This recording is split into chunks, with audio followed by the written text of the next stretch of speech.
For us, the key with technology has always been don't fall in love with the technology. Technology is in service of delighting customers and doing things that we otherwise couldn't do. The realization we started to have, Benj, was digital technology is allowing us to do things that will fundamentally change the game and improve lives for the customer. Hi, I'm Benj, founder CEO at Proton AI, the AI-powered CRM built specifically for distributors. And you're listening to In the Mind of a Distributor, where we interview the smartest minds in distribution.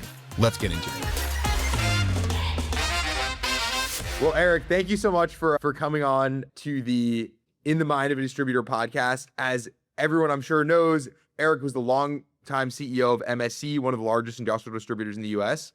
So glad to have you here. Excited to start by talking about sort of a retro on your time at MSC, your 30-year history there. So yeah, thanks so much for being on the podcast. Benj, my pleasure. Thank you for having me. It's a pleasure to be back. I think we got to do this once before, so thrilled to do it. Yes. Awesome. Well, I guess would love to start from the beginning. You sort of grew up in the family business, but would love to hear your story of like actually joining the family business and your history getting into distribution. Yeah, sure, Ben. So much like you could probably relate to in many ways, MSC was kind of like growing up a sibling around the dinner table, if you will, and from a young age became exposed to the company. Along the way, the company grew up, I grew up, the company went public. And so as the company evolved and matured into what is today a true public independent company, I evolved and matured. And throughout my time in school, all through academics, I found this natural gravitational pull back to the business. I loved it. And my summer times, instead of taking internships at cushy jobs, I was going back to MSC and sweeping warehouse floors, literally painting floors, answering phones in call centers. And it gave me a great appreciation for the business, for our people, and learning from the ground up. I went into law school thinking maybe there's a chance I'd practice. But again, that gravitational pull brought me back to MSC. And I was fortunate to have the opportunity to see virtually every area of the company and work my way through. And the agreement I had with my uncle at the time, who was our CEO, our board, was I was afforded the opportunity to get the initial intro, obviously, and into the company, and then from there had to earn it. And I thought that was the right way. That was the way the family's always treated the business, which is that we wanted to be good stewards for our entire shareholder base. And so that was sort of the agreement we had. It's the only way I'd wanted. And it's been an amazing run of 30 years of seeing every nook and cranny of the company from the ground up.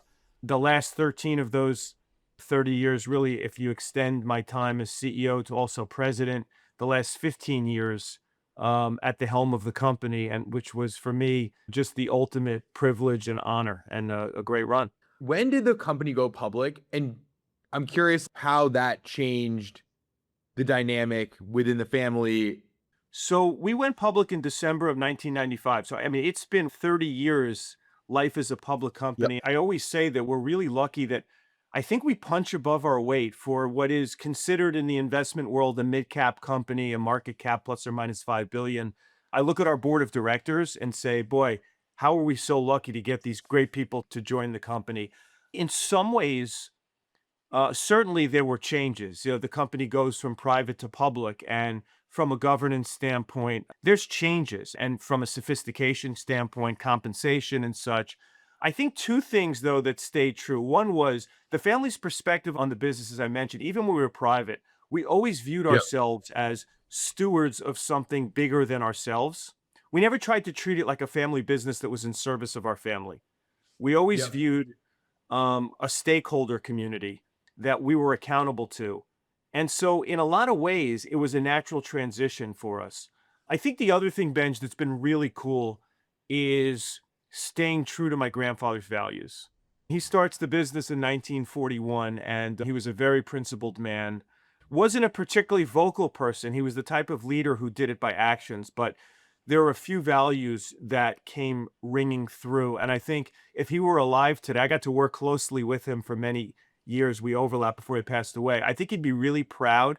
And I think what he'd be most proud about is the way we carry ourselves. I mean, the accomplishments have been great, but it's the way we've done it, his values, and that's just integrity and doing what you say you're going to do, empathy and a caring for people, a focus on the customer, and a desire, this insatiable desire to always get better than you were the day before. Those were some of his values that he lived by. And I think what's been great to see is that we've been able to retain that.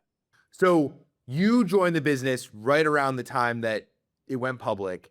And I'm curious, like, just give us the run up through becoming president, what your journey was there. I think it's especially interesting for, honestly, me, because coming from a family business, the whole thing, I'm just kind of curious, like, how you thought about learning the business when you joined. Yeah, so I think there's been this cool parallel path of how I grew up and matured in the business and how the company evolved and matured into what it is today. And for me, the path was really to move cross-functionally through the business. So my path probably, if you can see me, looked more like this, meaning more lateral and across than the Yep. traditional up and down, particularly in the early years. And that was so that I could get a 360-degree view of the business. And much like you, entering a family business, you realize if you can understand all sides, number one, it makes you a better leader. Number two, it helps cultivate empathy, which I think is a really important skill, the ability to walk in someone else's shoes if you've done the job. So I began, actually, interestingly, my first role with the company, this was in the 90s when we were acquiring a lot of bolt-on distributors, geographic expansion.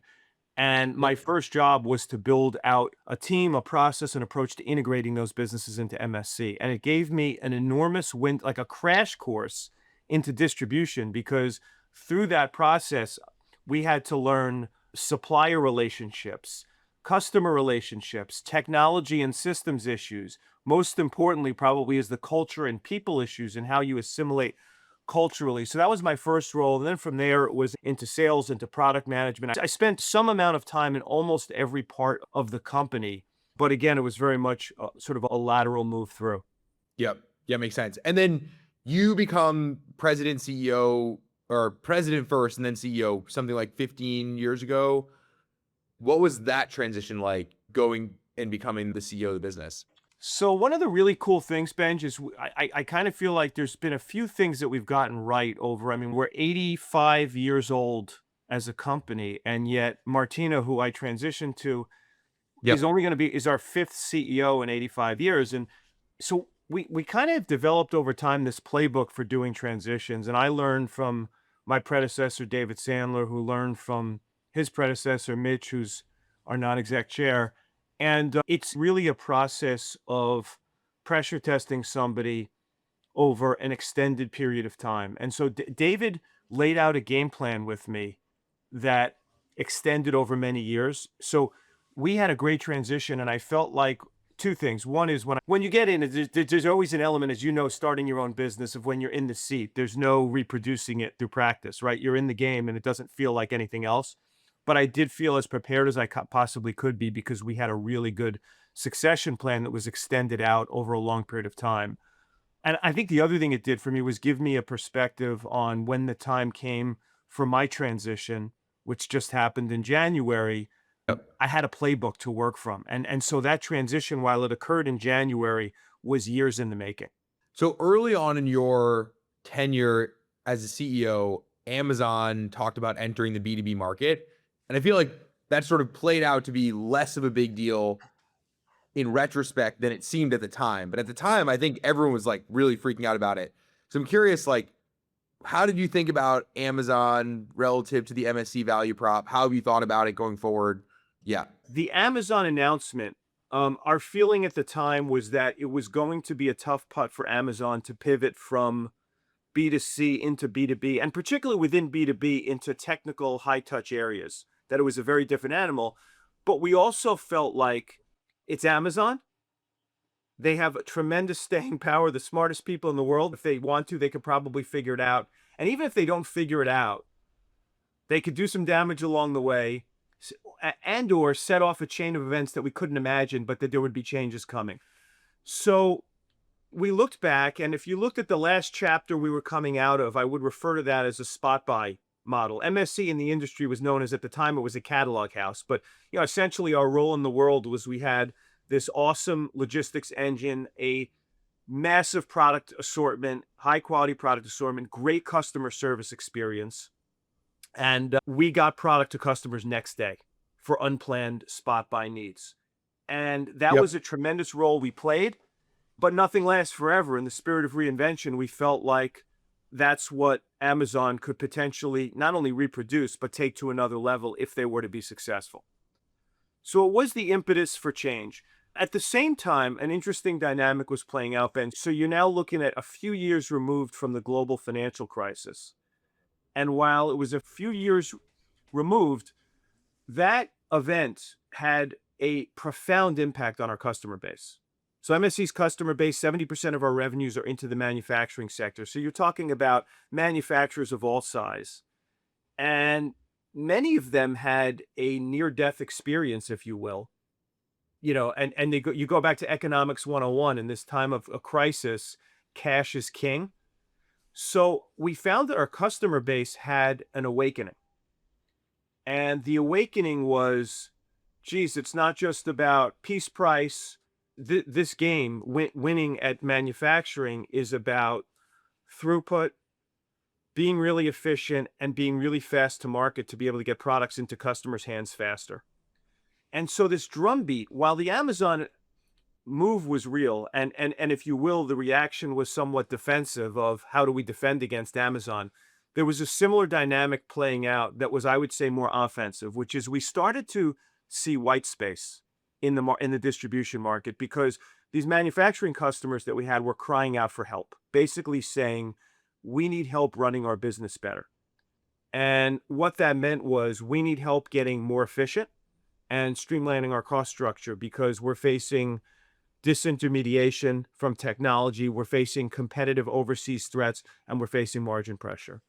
It played out in the form of speeding up throughput because, again, cash is king. How do we free up cash from inventory and get Yep. it into customers' hands? And it also played out in how do we speed up the manufacturing process so we can generate revenue faster and be more nimble for our customer base. So this drumbeat starts. And what we did at the time is we took a look inside of MSC and said, we have some assets beyond just the next day delivery engine and a broad product assortment. We can help these custom manufacturing customers actually solve their problems. And what we saw as we took stock is as a deep heritage going all the way back to my grandfather in metalworking supplies, cutting tools, abrasives, and finishing supplies, and technical expertise around that area. And the reason we thought that was so important was that those product lines to a manufacturer would be more strategic, meaning more mission critical as part of their manufacturing and production process, that you can actually influence the output as opposed to stuff that was just happening around the plant. The confluence of those two things led to a repositioning of the company that I would say if I looked back on my tenure as CEO, what would the headline be? Repositioning MSC from what was a spot buy supplier to a mission critical partner on the plant floor of North American manufacturing. And that repositioning took hold in a number of different ways, but that was fundamentally the shift that we made. Most sales reps spend 72% of their week on admin tasks instead of actually selling. Proton changes that. We're a CRM built for distributors that guides your reps on who to call and what to sell. Our AI assistant Pronto even gives instant answers to questions like, what do I need to know about this account? Or which product should I pitch them next? Swish nearly tripled their growth rate by using Proton. You could too. Start by visiting proton.ai to learn more. Now back to the show. And how did investments in digital play into all of this? 'Cause, I mean, today, 60% of MSC sales are digital. It's been a pretty amazing transformation. How much of that came from this sort of Amazon moment? My impression is like a lot of digital sales are spot buy. So I'm curious sort of how that played into this overall strategy. Yeah, Benj, I would say the investment in digital predated Amazon.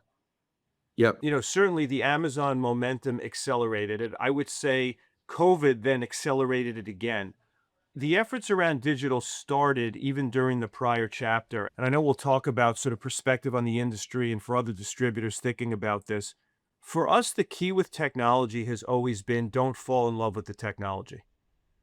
Technology is in service of delighting customers and doing things that we otherwise couldn't do. The realization we started to have, Benj, was digital technology is allowing us to do things that will fundamentally change the game and improve lives for the customer.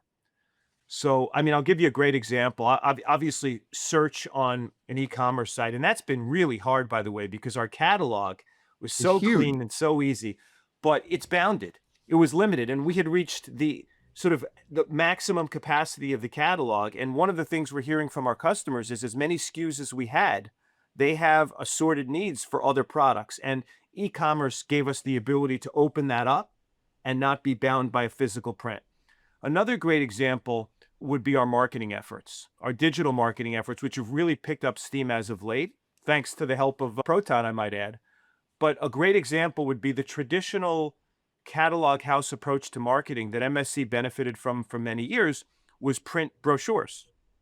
And with a brochure, we would curate a set of products that we thought were relevant to customers.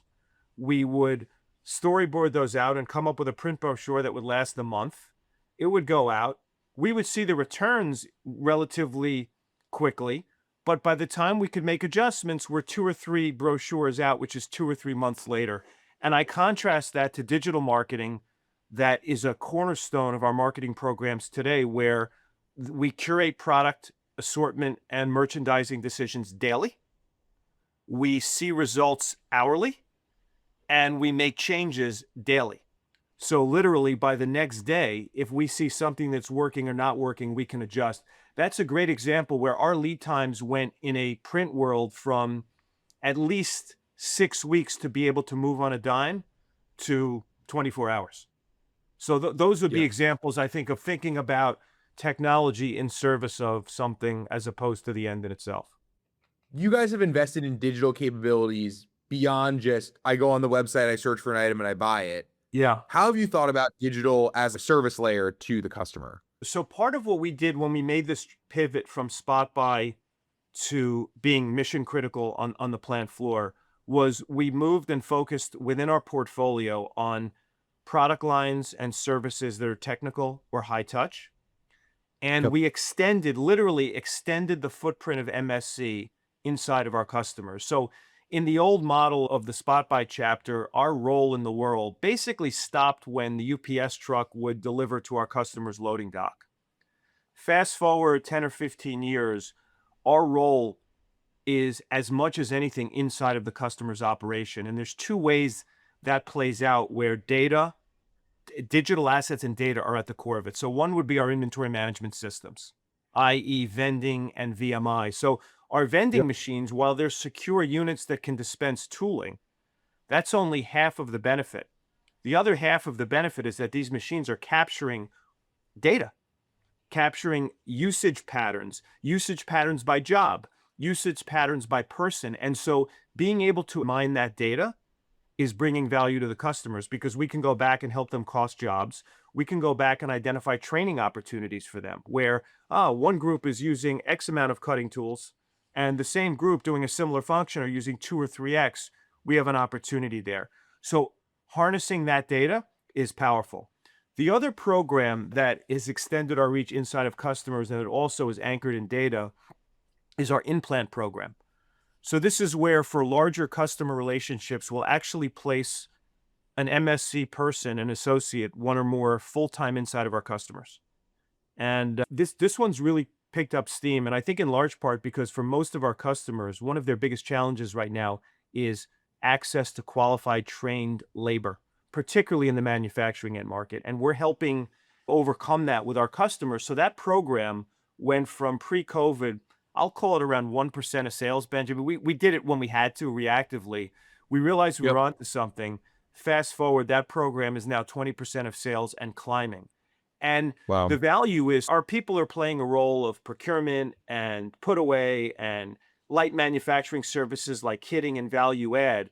They're also capturing data, whether it's through a vending machine, whether that's through an e-procurement portal. So it's interesting. The role of a distributor today, if you go back 10, 20 years and said, what is the biggest asset we have? I would have probably said, aside from our people, that's number one, always. Aside from our people, I would have said to you, it's inventory and its distribution centers. Today, data is really at the heart of what a distributor does. And by data, I'm referring to the intersection to me between product, supplier, and customer. There's no Yep. other entity like a distributor that has access to the intersection of all those three. And so that's really at the heart of what a distributor does now.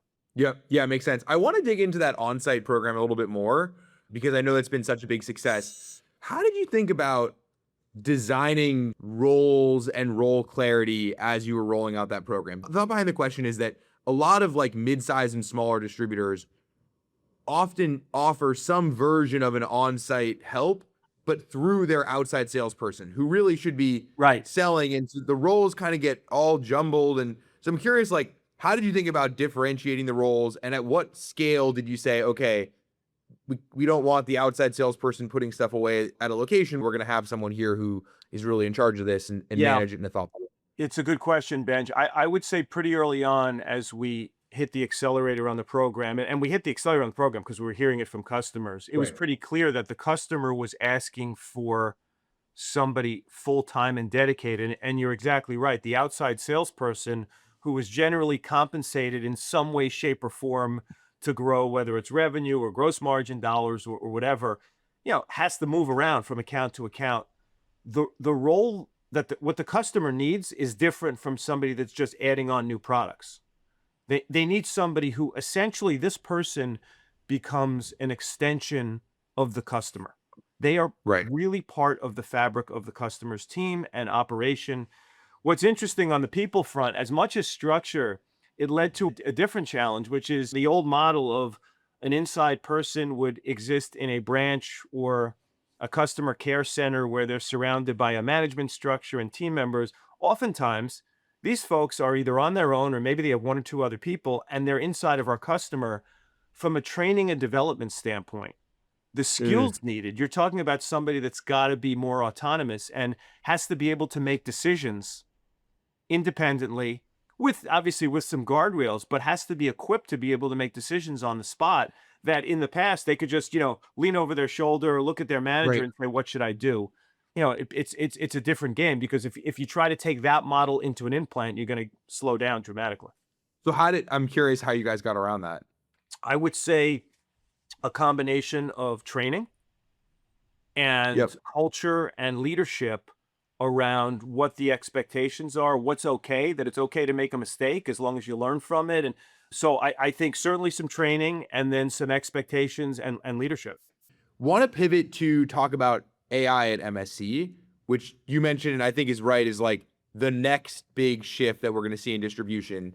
So I'm curious, you guys are obviously at significant scale, how you guys thought about AI, bringing in AI, what the opportunities have been at MSC for AI, what's been successful, what hasn't been successful, some learnings there. Look, our interest and curiosity got piqued early, and certainly before the craze that took off with generative AI. I go back to actually when you and I first met, it was at the NAW CEO roundtable. And I was intrigued because I thought at the time, AI it wasn't generative, but it was a lot around big data and quantitative analytics and models. And I think you were onto the same thing that MSC believed in, that there was no industry that was more ripe for the use of AI, big data, and quantitative analytics than distribution. Because if I take MSC as a microcosm, we've got 400,000 something customers, 2 million something SKUs. That leads to a gazillion transactions all the time. And people have bounded knowledge of what they're capable of. So the amount of opportunity that a human being just simply can't tap into to be able to see pattern recognition across that many SKUs, transactions, customers, we thought the opportunity was really big. We began slowly. One of our early steps was actually a partnership with Proton. We also took some other steps, though, early on. We brought on a board member. We felt like it was really important to get some expertise, not necessarily day-to-day inside the company, but at the board level. So Radina Cesari, who was co-founder of Glasswing Ventures, joined our board also before the move to generative AI. And for us, we had some early proof points. I know Proton, as I said, was a great example where we had been cross-sell and upsell, which was our first use case together, was not a new concept for MSC. We had a tool that had been in place for years and years. But our A/B test, if you will, what it showed was the power that AI would bring because the outperformance was dramatic. It was one of the early sort of proof points for us.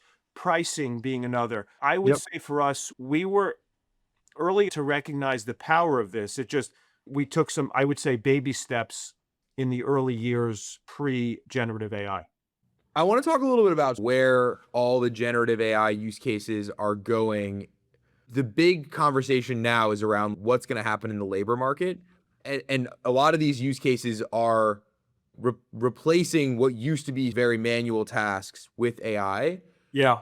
As you think about what the top use cases are within MSC and what that will mean for the future, at least within the MSC world, the industrial world, what that means for the future of the distribution of what people are working on, where people are spending time.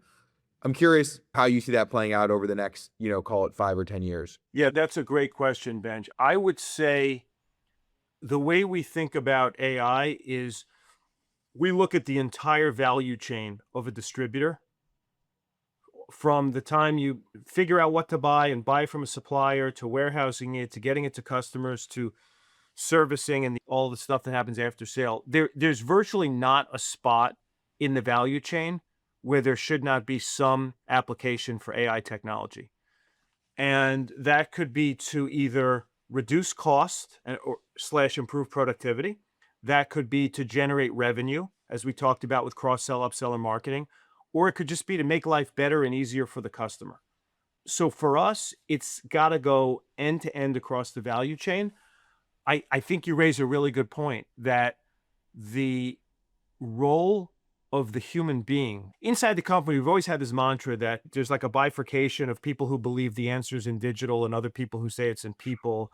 Yep. Our belief is it's both and not either or. I think it's hard to outrun the fact that over time, if you extrapolate out 5 years, 10 years, Benj, to your point, there's work that's occurring today by human beings that will no longer occur with human beings. So what that means is that the role of the person has to change and evolve. And the role of the person has to move up the food chain, higher value add stuff. Look, ultimately, the secret sauce of any distributor fundamentally is what you do for a customer. And I think what AI is going to allow us to do, we're in a fortunate position, all of us, not just MSC. We are in a huge fragmented market that all of us are levered to different end markets, but most of those end markets are going to grow at GDP or better. And so you take a market that's going to grow at GDP or better and a huge fragmented one, there's so much growth opportunity that I don't think it has to scare people to say, oh my God, there's going to be no jobs. Because I think at MSC, when I think about our strategic plans, the company should be multiples bigger than it is today in 5 years and 10 years. There's more to get done. But I think the role of the person changes. I always ask the last question the same, which is curiosity is one of our biggest values at Proton. After a long career in distribution, what's one thing that you're still curious about or trying to learn? Great question. So I'll give you one that I think I'm curious about, and I think probably many people who I talk to who are in and around the distribution space have the same question for me, and I don't have a good answer for it, which is this market is massive, $200 billion plus, however you slice it, and it's highly fragmented. The top 50 distributors only have 35% of the share. Why hasn't it consolidated? And when is consolidation going to really heat up? And I've never had a great answer for that one. I mean, I have some ideas as to why. And I guess the question, Ben, so that's question one. And question two, there have been catalysts or inflection points, as we referred to earlier, that were going to be the thing that was going to accelerate consolidation. It was going to be the internet. It was going to be the indirect procurement tools like Ariba that gave visibility. Then it was inventory management like vending. There's been one, it was COVID, it was some external events. None of them have lived up to the promise of truly accelerating consolidation. And I guess the thing I'm curious about, I mean, AI is another one of those things, certainly, that has the potential to be such a step function change in what a distributor looks like. But that's the thing that's still on my mind after all these years, how fragmented the market still is. This really was awesome, Erik. Thank you so much for doing this. I super appreciate it. My pleasure. That's it for this episode of In the Mind of a Distributor. If you like this conversation, leave a review. It helps more folks in distribution find the show. If you're thinking about a CRM for your business, head to proton.ai to see how Proton can help you grow faster. Or if you want to connect with me, you can add me, Benj Cohen, on LinkedIn. Thanks for listening, and I'll catch you next time.